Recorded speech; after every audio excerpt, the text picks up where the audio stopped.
What am I gonna do? This game is too hard to beat, and if I can't beat it, then how am I gonna make a review on it? I just wish I had something to help me relax.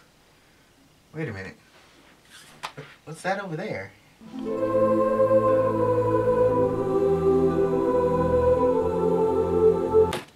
Wow, Crash Bandicoot. I haven't played this in years.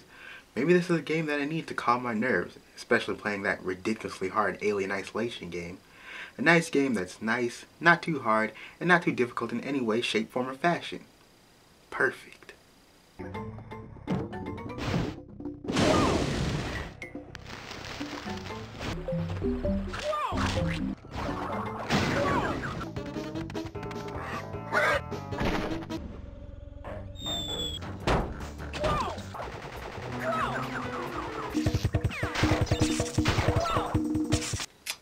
Huh. Okay. Maybe this game isn't as easy as I remember it being.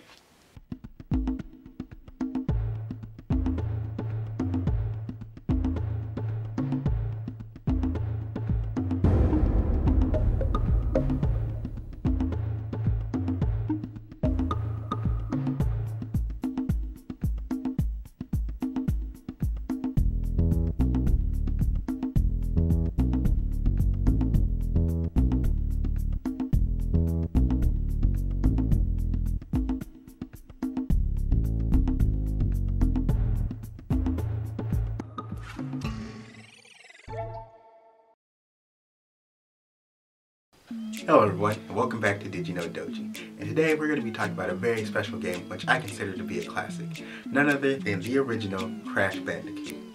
Now, to be 100% honest with you, when I was a kid, I didn't really play much of the first one. I had rented it a couple of times, and I'd gone over to my cousin's house to play it, but I never really beat it or anything. It was just one of those games that I played. Now, more so for me, it was the second one that really introduced me to Crash Bandicoot, hence it being my first game that I got many Christmases ago. So for me, honestly, a lot of my memories about the first game were kind of blurry.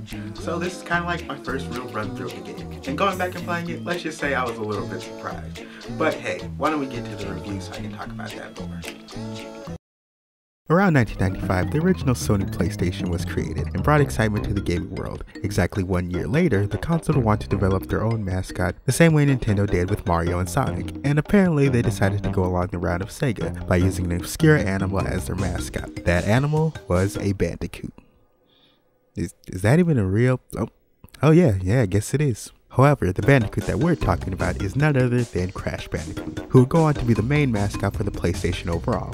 And some people may say that this guy is the true mascot, but no, they're wrong. They're just wrong. There's honestly no argument for this. Spyro is not the main mascot. If you want to fight me, down in the comments, buddy. Come at me, scrubs. But anyway, let's talk about the story. So, the story of Crash Bandicoot is very simple, so we won't talk about it too much. Basically, you were created by this guy, Dr. Neo Cortex, and he thinks you're a mistake. So therefore, he wants you killed. And so like any reasonable person, Crash jumps out the window to escape and leaves his girlfriend behind. Nice! So now your main goal is to defeat Cortex and get your girlfriend back. Or at least so I assume. I mean, you see every time you try to save, so why don't you just save her then? Or is that just some kind of clone? But I digress. We'll save that for a later part in this review. Now, like I said, the story for Crash Bandicoot is pretty simple, but it is a platformer, so the story doesn't have to be too in-depth. Now, throughout the game, you'll traverse through Insanity Beach, Wumpa Island, and Cortex Island. Being that Crash is a platformer, you'll go through each level trying to reach the end without dying or falling off of, well, platforms. You'll also encounter various enemies in various levels, all designed specifically for the level that they're in. At your disposal to defeat said enemies is the ability to jump on their heads, a common staple amongst platformers. But what sets Crash apart from the rest is his legendary spin move, which he can use to attack his enemies and send them flying off the screen. Now, in each level, there are also special bonus levels, which upon completion, you see your girlfriend. I thought you were kidnapped, but what are you doing here? But hey, what do I know? Obviously, I'm not a game designer. Anyways, more important than her, after completing these levels, you're given the opportunity to save your game, making these bonus levels a very important staple of the game overall. Not to mention that you'll be going through collecting Wumpa fruit, which I thought were apricots as a kid, extra lives, and also there's something special you can collect, the masked Aku Aku, who's kinda like your little guy, except less annoying, like someone else I'm thinking of. Anyway, collecting these masks allows you to get extra hits, Collecting 2 gets you 2 free hits, and collecting 3 makes you invincible for a certain amount of time. Why you need to collect him 3 times to become invincible, I'll never understand, but hey, he's got a pretty nice color scheme. Look at it. It's a nice shade of red there.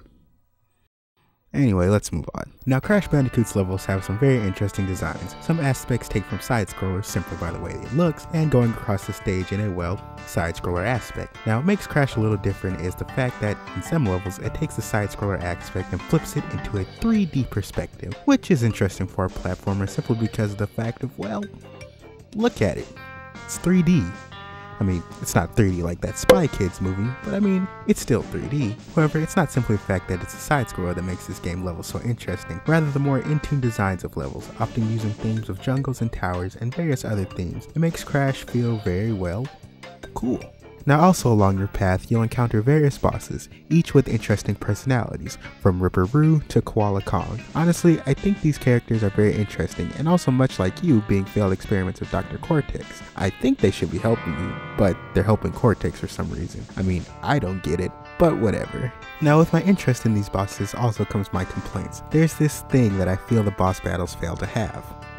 Conveyance. Many times playing these boss battles, I felt it wasn't completely shown to me how to defeat these bosses, and it would take me a while to defeat them. It wasn't necessarily that these bosses were difficult, rather it was just that I felt it wasn't fully explained how I should defeat the boss, or conveyed how to do it. A prime example are bosses like Pinstripe Potoroo, Pootaroo, Pontaroo, however you say his name. In this battle, you're just dropped into it being shot at, and I just had no clue what I had to do. Only later did I figure out that you had to hide behind furniture to not get hit. Hiding, a mechanic that had not been introduced into the game until now and is never used after. Now, in many other games, you'll have a mechanic that'll be introduced a level prior to a boss battle, or even many levels before. This type of idea implements the thought of, wait, I recently learned a new move, maybe this is an instant where the new move can help me out. I felt this way in many other boss battles. I don't feel that this is made obvious to me. Same can be seen with this boss battle against Embryo.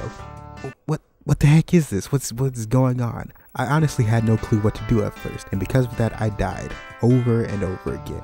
And speaking of dying, be prepared to die in this game over and over and over and over and over and over and over again. The difficulty in this game is ridiculous, so much so that saving feels like a moment of pure bliss. Simply because of the fact that you know, at least if I die, which will happen, at least I don't have to do this all over again. Not to mention that there are gems that you can collect in this game. But to get them, not only do you have to survive the level without dying once, yeah, you heard me, you can't die to get the gems, but you have to collect all the boxes too. And yeah, I didn't do that for this playthrough. I'm no JR completionist, so I just said forget all that. Oftentimes I wondered, did they make this game ridiculously difficult on purpose? And I thought, nah, they wouldn't do that. But to put all that to rest, the level before the final boss battle called Final Hall was simply just jumping over a hole and reaching the end. Hey, Naughty Dog, let me tell you how I feel about you real quick. But I still love your games. Just give us Jack 4, please. Give the people what they want. So overall, during the time Crash Bandicoot came out, it was received well, but it wasn't considered to be great, simply because of the fact that it really wasn't bringing anything new to the world of platformers. People felt all it really did was bring a good platformer to the PlayStation, while games like Mario 64 were creating whole new worlds with the 3D graphics they were given. And Crash, well, didn't really do any of that. And while I feel this is slightly true, I also feel that Crash Bandicoot didn't need anything new or special to make it timeless. One of the simple things that makes Crash Bandicoot so great and memorable is the fact that, well, it has character. There's simply something special about Crash Bandicoot that makes him charming, from the way the levels are designed to the unique designs of characters and bosses, not to mention even the way you die in this game. The music included makes it all memorable, and I also feel that Crash did what some other games should do as well, where less is more. Not trying to do too much can make a game better than trying to attempt more than you can handle. For example, with the mention of Mario 64, even though the game is still very fun, it clearly has not aged well, from the controls to even some of the levels design. I feel Mario 64 was a great attempt for its time, but at the same time you have to look at it and see that it wasn't perfect, and you can clearly see that with the way the series progressed and it learned from its many mistakes that were in the first game. But what about Crash Bandicoot? how do I feel it's held up. Although it may not be as majestic as Mario 64 was when it first came out, it still has a lot of charm to it that I feel makes it special. And even though you'll be dying over and over again, and even there are points in this game where I got to say, halfway, I still feel it holds up very well. I mean, why do you think it's still considered the mascot of PlayStation today, and one of its very iconic characters? Crash Bandicoot just has something about it that makes it so special, and the rest of the games wouldn't have started without this one, and I feel you can still play it today and have just as much fun. And plus, because it's a challenge, that doesn't necessarily make it bad. I feel today we often get caught up in the, oh, this game's gotta be easy and cater to me, and I've gotta be able to beat it on the first try to be fun. But I think that's just because of the way new games have been created. So going back and playing a game like this may make you feel a bit cheated at first, but it's definitely worth the time and effort that you're going to put into it. So I definitely say Crash Bandicoot holds up. But hey, I'm Doji, now you know. Thank you so very much for watching.